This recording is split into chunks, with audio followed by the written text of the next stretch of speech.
আমি ভাৰতীয় জনতা পাৰ্টি আগবাঢ়িব নোৱাৰো। সেইকাৰণে ভাৰতৰ প্ৰধানমন্ত্ৰীয়ে কয় সবকা সাথ সবকা বিকাশ, সবকা প্ৰয়াস আৰু সবকা বিশ্বাস, সবকা বিশ্বাস সবকা প্ৰয়াস।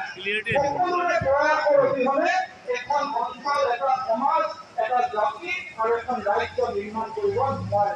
সেইকাৰণে আপোনালোকৰ প্ৰয়াস অবিহনে আমি কাম কৰিব নোৱাৰো। সেইকাৰণে আপোনালোকে সদায় যাতে আমাক এনেকৈ মৰম কৰে, এনেকৈ আদৰ কৰে আৰু এনেকৈ আমাক সহযোগিতা কৰে।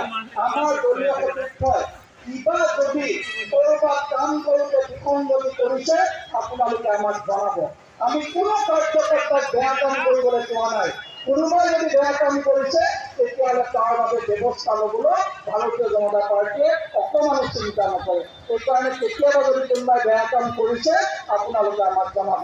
আমাৰ লক্ষ্য সমাজৰ সকলো ব্যক্তি আন্দোলনত থাকক, তেওঁলোকৰ সমস্যা সমাধান হয়।